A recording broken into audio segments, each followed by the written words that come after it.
Hey everyone, this is Chris from Console Customs, and today I'm going to take you through the installation of our PS5 Smart Triggers V3. Your kit will look similar to the one in front of me. We have a link on the bag to our installation written guide, which will also link you to this video. Inside we have our Smart Trigger ribbon and multiple mounts. So if you look at the edge of these mounts, you will see that they all have a number and letter. So we have an R and L for left or right, and a 3, 4, or 5 for the BDM-030, 040, and 050, which this kit works for. You will also find a small trigger plug that will go in the back of our trigger.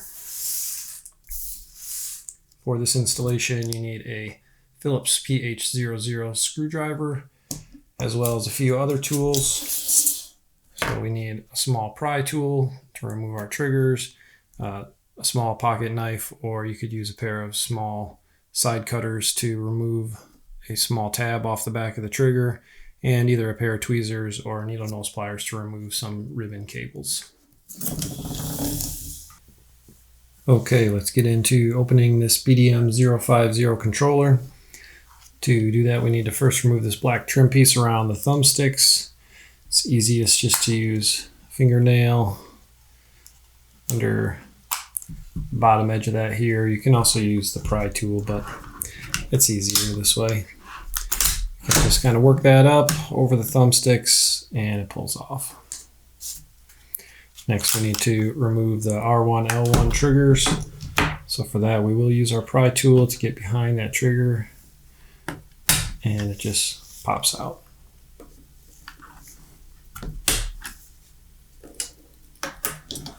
With those removed, we can see the 4 screws that we need to remove.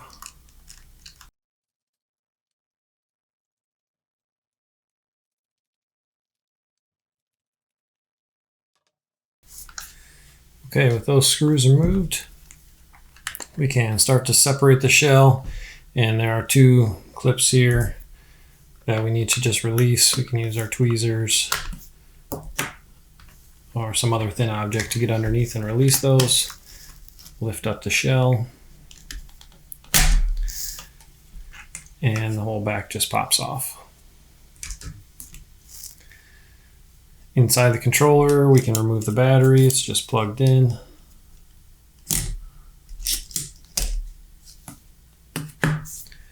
And we have 1 more screw in the battery tray.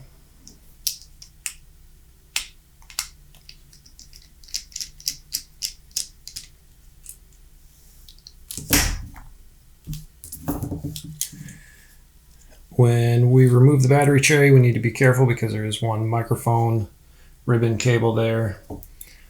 So I just usually grab that, pull it out. It kind of sits in this tray. It came out right now, but it just slides in the little slot there and sits in there like that if that comes out. Now we need to disconnect the other ribbon cables. So we have the touchpad cable up top, front microphone, and both of these adaptive trigger ribbon cables. Now these 2 cables for the adaptive ribbons we will not plug back in because we do not want the adaptive triggers active with the smart triggers installed. So we'll just leave those disconnected. Now we can go ahead and remove the board and just flip it over. And from here we can move on to the next step of taking the triggers apart. So to remove these triggers, there are 3 screws on this white cover piece here that we need to remove on each side. So we'll remove those real quick.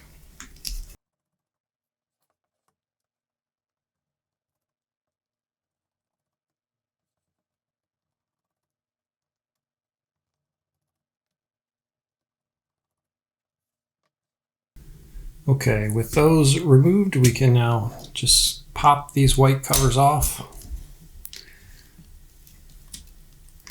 As you can see, the whole adaptive trigger assembly kind of comes with that.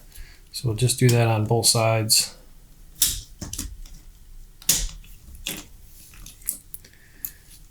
Kind of set them out of the way for now.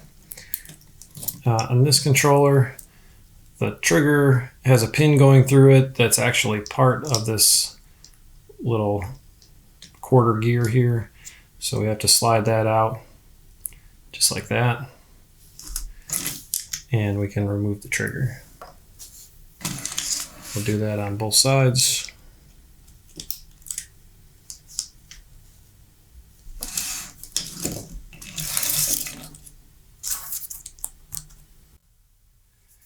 In the next step of our installation, we will be installing the trigger plugs into the back of our triggers. Your kit comes with two different style plugs. As you can see here, one is a little larger than the other. The smaller plug is for a newer style trigger found in some newer BDM-050 controllers. This one on the right here is out of a chroma teal. These started arriving in controllers in January of 2025. All other controllers will have a trigger looking more like the one on the left.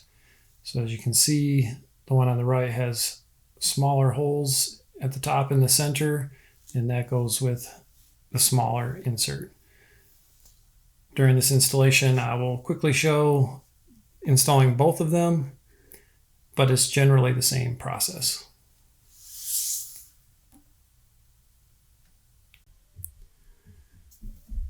With the triggers removed, we now need to remove this small tab that is on the back. You can see that here. And to do that, you can use maybe a small pair of side cutters, or I just like to use a small pocket knife. So we'll just set the trigger down and remove that. So we'll do that with both triggers.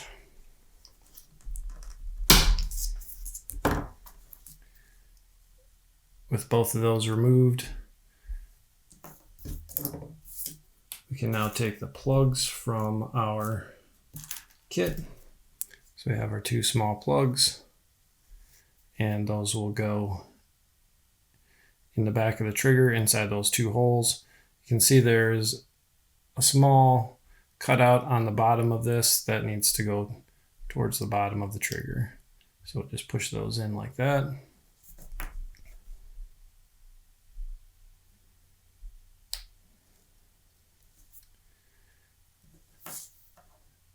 And we are ready to move on to the next step, installing our mod.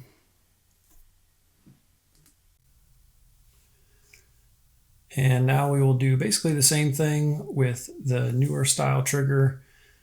This one has a smaller tab on it and also a small lip just below the holes. We don't need to remove that lip, but we do need to remove the small tab that is sticking out. So again, just like with the other trigger, we just need to trim that off so that it is flush with that lip on the bottom of the holes. So once we do that, we can just install our plug, which will only fit in there in one direction and should look like this.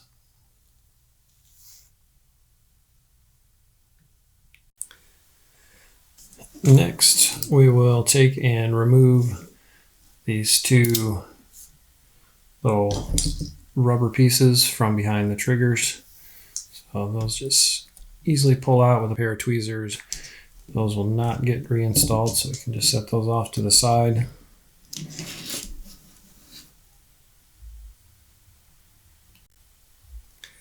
Now we can start to install our trigger ribbon cable. As you can see, there's a couple of white lines on here. We just want to take and pre-bend the mod on those white lines. So both these inside ones, we want bent like this. And then the R1 and L1 buttons will bend the opposite direction.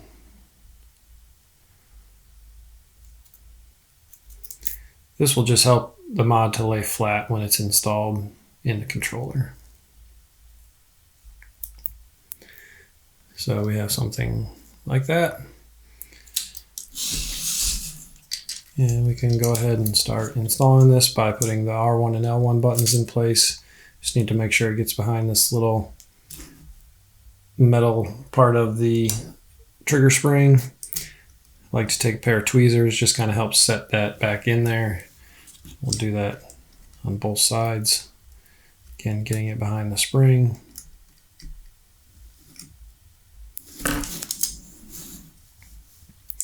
And what I like to do at this point is take our R1 and L1 buttons and install them just to make sure that everything sounds okay, to avoid having to take all this back apart again later.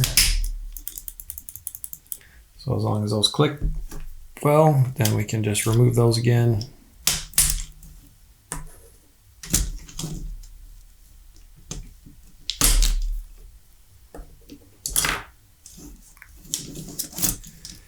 And we can work on putting our triggers back in place. When we are installing this, we need to make sure that the trigger hooks over top of that little piece there.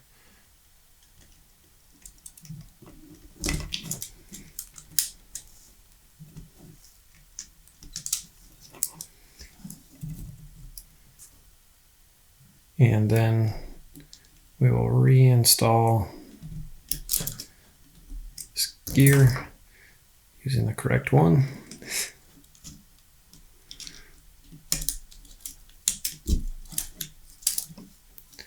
And we just want to make sure that gear is pushed all the way down.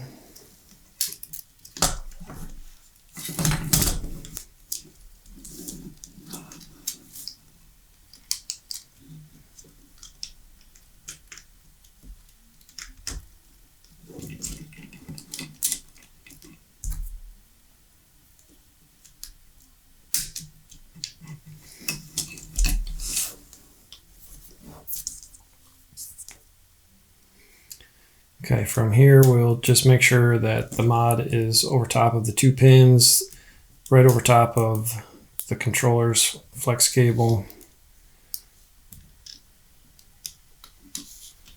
Should be a nice snug fit over top of that so it won't come back out.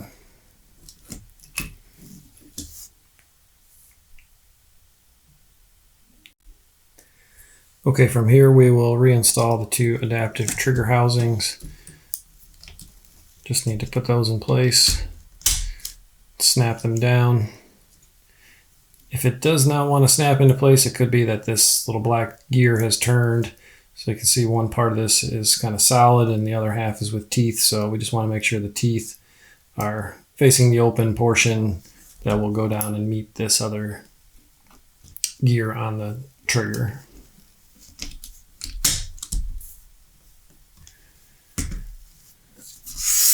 Those there, we can put our screws back in, but for now we're just going to put these two outside screws in because our mount will go in place with that third screw right behind the trigger.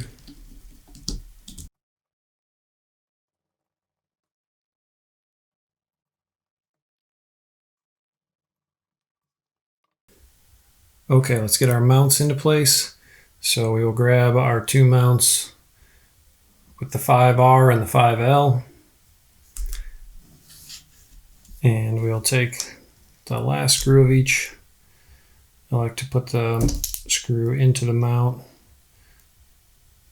like that so we can just easily guide it into place.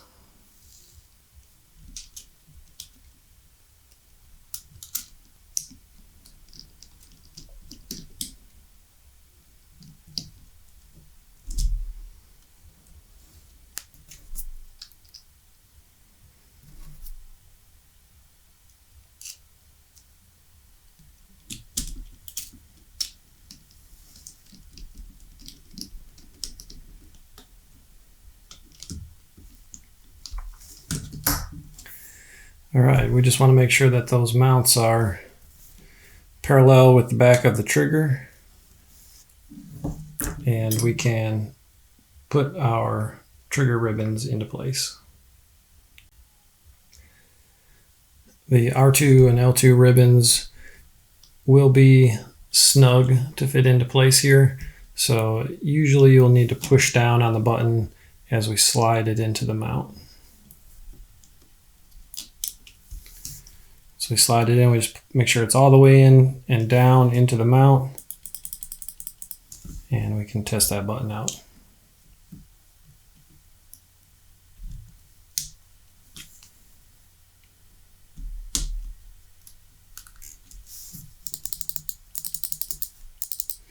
Just like that. All right, so our ribbon cable came off one of the pegs here, so we're just going to put that back on.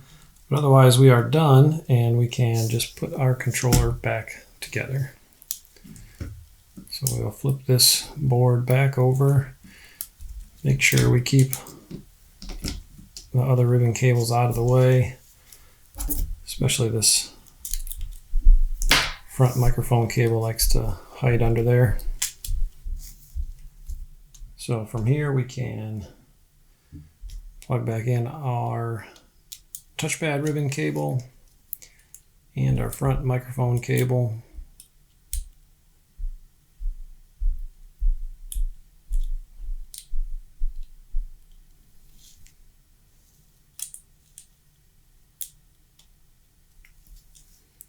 And as mentioned before, we will not reconnect these two cables for the adaptive triggers.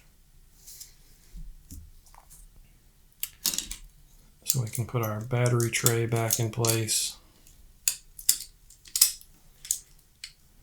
along with that screw.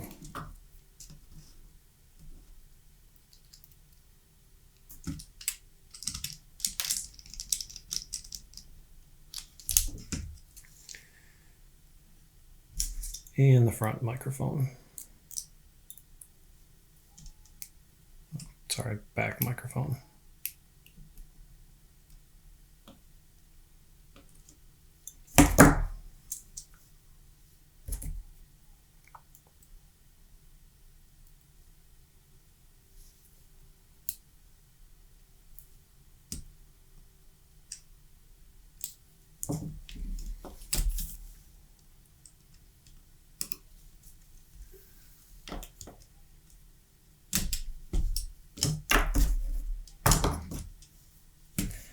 All right, we'll plug our battery back in.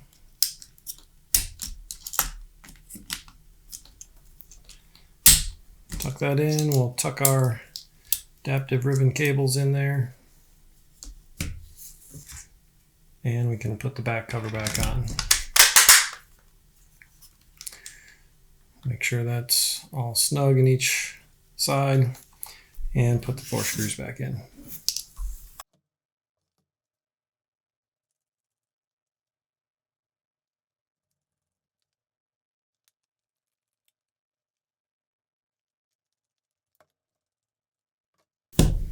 Okay, we can reinstall R1 and L1.